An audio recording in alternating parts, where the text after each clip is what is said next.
Coming up on this Wednesday edition of Daybreak, South Korea counter-proposes to discuss resuming tours to the inter-Korean Mount Geumgang Tourism Park on October 2nd, a month later than the North's proposal. Seoul says next month's family reunions and the reopening of the joint factory zone should be addressed first. Wrapping up their week-long investigation in Seoul, the UN's North Korea Human Rights Team has called on Pyongyang to allow the inquiry commission into its borders to assess the human rights conditions in the reclusive state. Plus, the US and its allies say they are prepared to militarily respond to the Syrian government's alleged chemical attack on civilians last week. The White House, however, says toppling the Assad regime is not its goal. Daybreak begins now.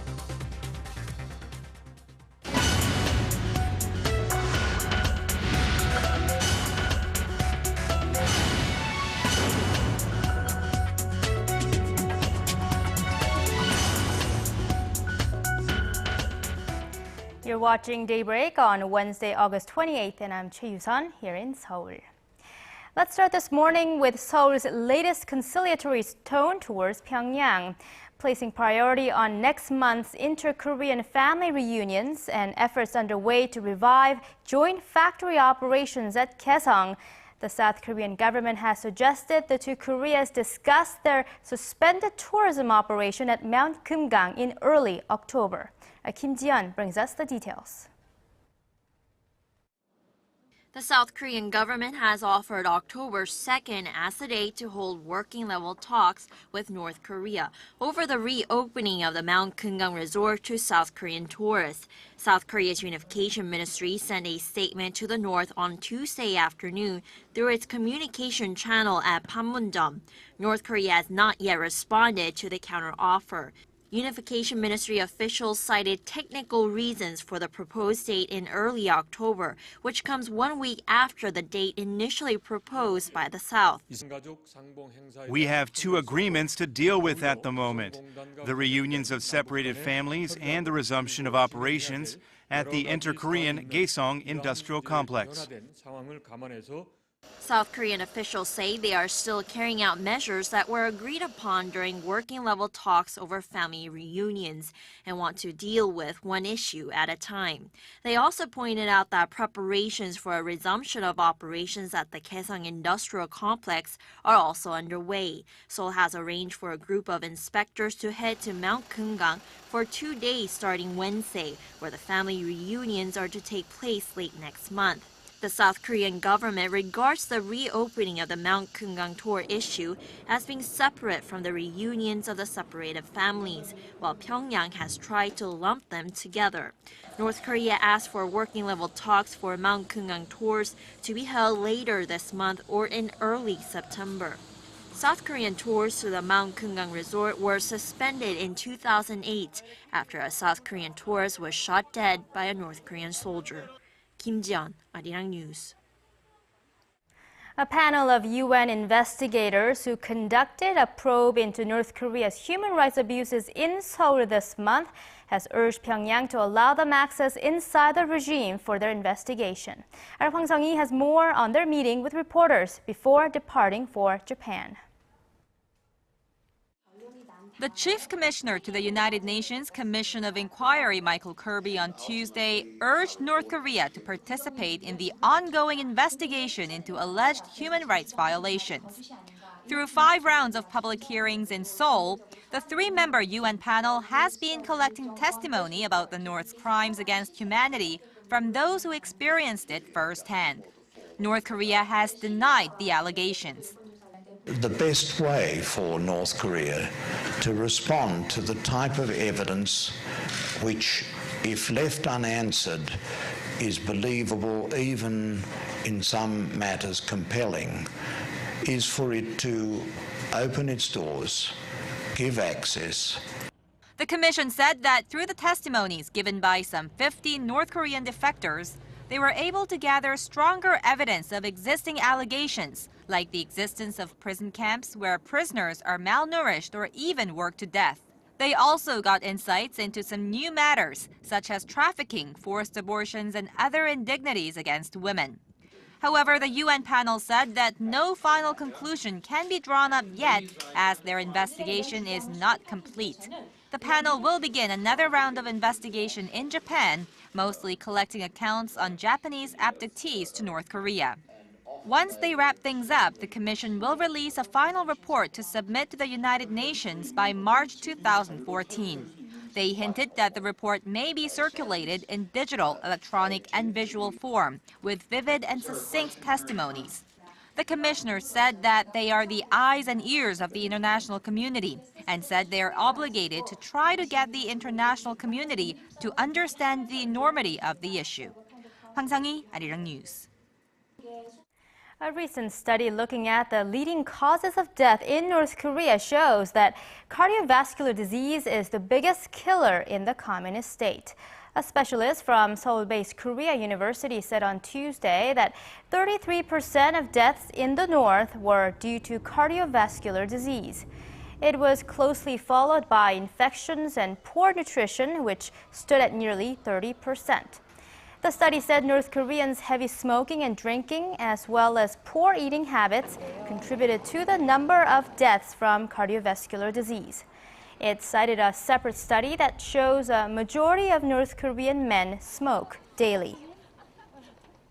South Korean Defense Minister Kim Kwan-jin is scheduled to attend the second ASEAN Defense Ministers Meeting Plus in Brunei this Wednesday. During his two-day visit, Kim is expected to discuss cooperative measures to counter security threats on the Korean peninsula with defense ministers from the ASEAN region. Kim will also likely hold a one-on-one with U.S. Defense Secretary Chuck Hagel and exchange views on the timeline for transfer of wartime operational control from Washington to Seoul. Amid continued nuclear and missile threats from the north, South Korea had suggested postponing the OPCON transfer set for December of 2015, but the U.S. has yet to give an official response. On the nation's economic front, Finance Minister Hyun Oh-seok is trying to reassure the public that the government is keeping a close eye on the economic and financial situations at home and abroad amid the ongoing uncertainty in the Asian markets. At a ministerial meeting Tuesday, Hyun warned against groundless claims about the seriousness of the situation, reiterating that Korea has a current account surplus and a flexible currency exchange rate, unlike other countries in the region. He added that major investment banks say Korea's economic fundamentals are in good shape. However good the economic fundamentals, Korea's consumer sentiment stayed flat for the third straight month in August as uncertainties prevail in the country's economy. The Bank of Korea says its Consumer Sentiment Index, which measures the nation's overall economic outlook, living conditions, and future spending, came in at 105 this month.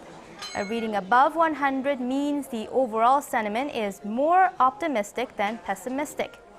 The index has been flat since June after hitting its highest level in 13 months when it peaked at 105.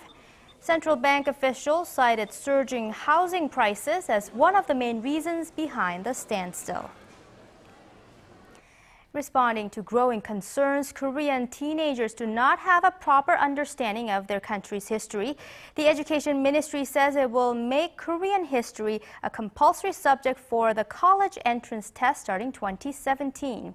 Korean history is currently one of the 11 optional subjects in the social studies section, and a decreasing number of students are opting to take it on their college entrance exams.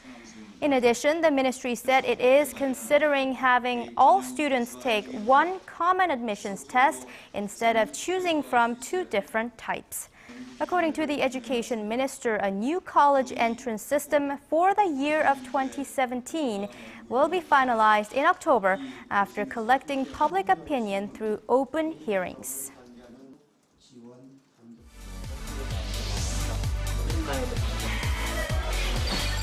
If you want the latest news from Korea and around the world. Return to the negotiation. President Park Geun-hye, given the current circumstances. On your way to work or at home. Defense Ministry. The legislature will convene a... Tune into Daybreak on Arirang TV. Prime Minister Shinzo Abe said Tuesday that military action against Syria by Western powers seems imminent in the wake of last week's alleged chemical weapons attack near Damascus. Top U.S. officials say Washington is ready to strike at any given moment, but there are a few steps the U.S. and its allies need to take to ensure their military intervention is sound under international law. Kim Hyun-bin reports. The United States and its allies have told rebel forces in Syria that military action against the Syrian government could be conducted within days. According to Reuters, diplomats from the U.S. and other Western countries warned Syrian opposition leaders at a meeting in Istanbul that military action was about to start and told them to be ready for talks if the government wants to negotiate with them. The U.S. says its forces in the region are ready to strike at any moment and are just waiting for President Obama to give it the go-ahead. The Obama administration insists it is still considering various options and is not trying to force regime change in Damascus. British Prime Minister David Cameron says Britain wants to punish the Assad regime for using chemical weapons. The options that we are considering are not about regime change. They are about responding to a clear violation of an international standard that prohibits the use of chemical weapons. But he's keen to avoid getting sucked into a wider conflict.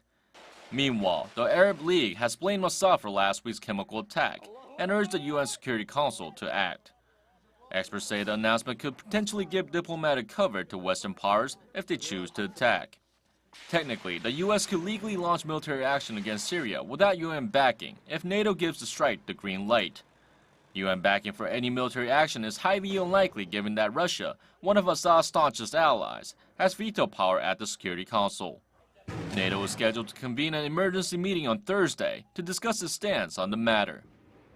Kim Hyun-bin, Arirang News. Responding to the crisis in Syria, the UN World Health Organization has set up new guidelines for treating victims of chemical weapons attacks. WHO spokesperson Glenn Thomas said the new guidelines are meant to help medical workers in Syria better treat their patients. The guidelines, which provide more detail of the risks of chemical agents, also include information related to the symptoms when exposed to nerve agents such as sarin and VX.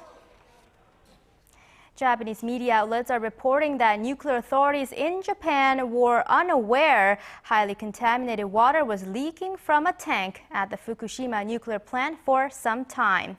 Citing a meeting held by plant operator TEPCO, Asahi Shimbun says the water leak, some 300 tons a day, likely started early last month at the latest. During the meeting, TEPCO reportedly explained the amount of radiation workers were exposed to, some 20 meters from the tank, suddenly increased in mid-July. Kyodo News reports the steep increase in exposure began around July 9th. Last Tuesday, TEPCO admitted at least 300 tons of highly radioactive water a day was seeping into the Pacific Ocean from a storage tank at the plant. Time now to check on Reuters to see what other stories are making headlines around the world. Amid the ashes of a burnt-out church, prayer continues. Egypt's Christian churches have been the target of a wave of attacks amid the country's unrest, with Minya Governorate suffering some of the worst violence. About 20 churches here were looted and set ablaze this month after the Egyptian army cracked down on supporters of ousted President Mohamed Morsi. So far, no one has claimed responsibility. Bishop Macarius, a Coptic Orthodox leader in Minya, called on the government to take weapons out of the hands of Muslim Brotherhood supporters and punish the perpetrators. The thugs have been around for a long time and they're everywhere, he says. They work in an unpredictable way. They're not organized. And what happened at the same time, in the same scenario, in the same way. If there is a mastermind, if there was one person responsible, it isn't the duty of the Christians to ask who this person is. It's the duty of the government. The Brotherhood said it had nothing to do with the attacks on Christians, who make up 10% of Egypt's population. Brotherhood leaders have accused the army of using the attacks to justify an ever more brutal crackdown on Islamists. The army maintains it is combating terrorism. a community in mourning here at the Kolendia refugee camp. Tensions are high in the West Bank camp after Israeli forces killed 3 Palestinian men on Monday. Israeli border police said they entered the camp to arrest a man and were confronted by a crowd throwing firebombs and rocks. Witnesses said the Israeli forces opened fire. One of the men killed, Yunus Jaju, was among hundreds of former prisoners released as part of a deal between Israelis and Palestinians in 2011. The 22-year-old was pursuing a degree in journalism, and his family says hoped to live his life away from politics. Jaju's father now holds little hope for the peace process. I don't believe peace will happen, he says. It does not just have to do with the raid. It's also the increase of settlements and settlers from 250,000 to 650,000, the confiscation of land, tree uprooting, demolition of homes, and the killing of Palestinians. They are acts of terrorism to make Palestinians afraid, so I don't believe there will be 2 states. The U.S. brokered peace talks carried on after the clashes, though no details emerged of the discussions. Talks resumed last month after a 3-year stalemate over Israeli settlement expansion in the West Bank and East Jerusalem. The Seoul Philharmonic Orchestra, one of the oldest and most renowned orchestras here in Korea, is preparing to record and release its 7th album during a concert that will be held later this week. Our cultural correspondent Park Ji-won takes us behind the scenes of the rehearsal. Dozens of the Seoul Philharmonic Orchestra members are busy rehearsing for a 2-day concert that will go on stage later this week. Korea's leading orchestra and maestro Jang Myung-hoon will present Mahler's Symphony No. 9 at the concert. This concert will also be recorded live and released as the orchestra's 7th album through the most prestigious classical music label, Deutsche Grammophon. The orchestra signed a contract with Deutsche Grammophon in 2011 to release 10 albums over 5 years, making it the first time that an Asian orchestra has signed such an extensive contract. Among the things that the orchestra has achieved so far, this recording contract and the records that we have made are perhaps the biggest accomplishment. Not only Asian orchestra, today there are not many orchestras in the world that do these kind of recordings, and so I'm very proud of them. The orchestra has developed greatly over the past 80 years, with maestro Jang Myung-hoon taking the lead. To be able to record for Deutsche Grammophon this main stream repertoire, such as Beethoven 5th Symphony, 9th Symphony, Mahler 1st Symphony, 2nd Symphony, and now Mahler 9th Symphony. There is virtually no orchestra in the world that does that today. And so that is a testament to the great development. The concert will be held on this Thursday and Friday evening at the Seoul Arts Center. Park Ji-won, Arirang News.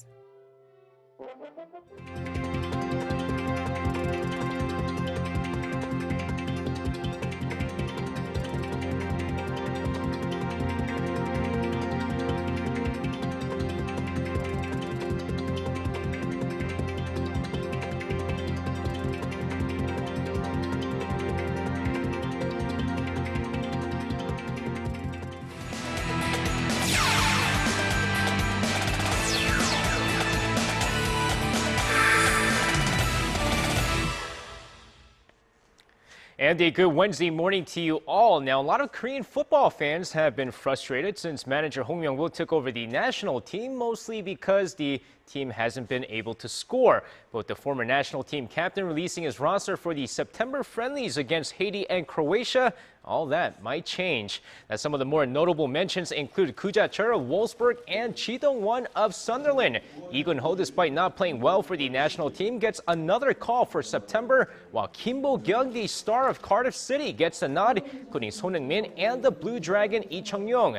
Meanwhile, over on the defense, QPR's Yoon Sung-yeong gets the nod, while two names many expected are not included.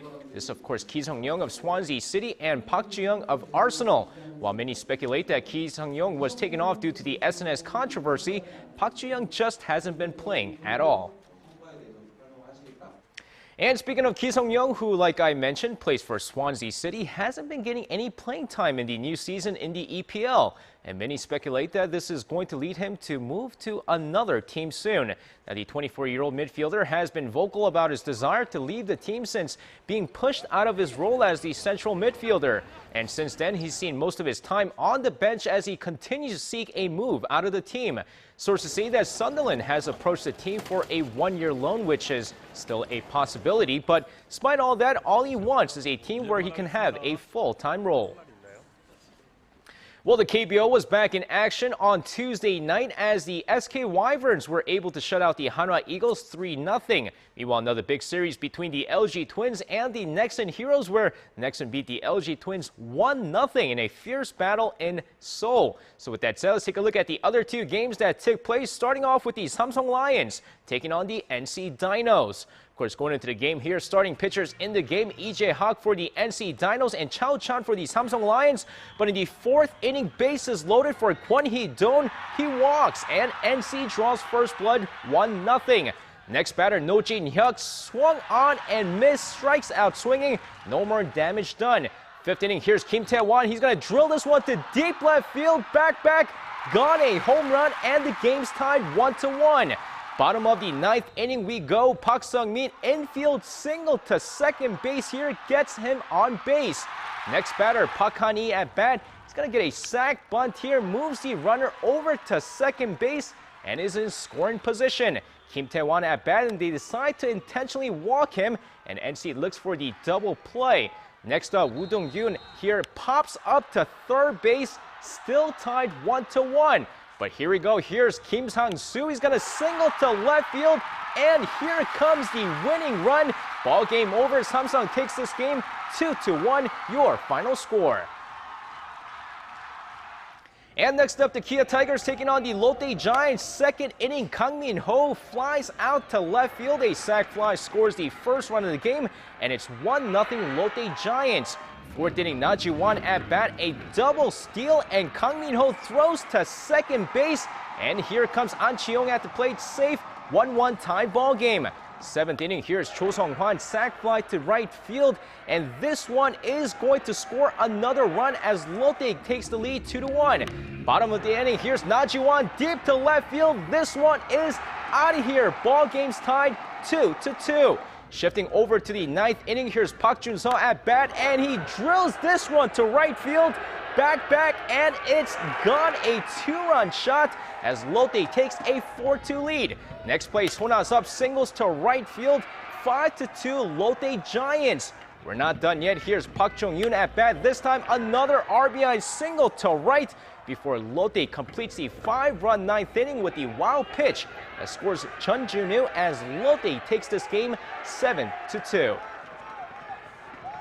And with all that said, it's going to wrap it up for me. This has been SJ. Have a great rest of the day, and see you guys again for your sports needs.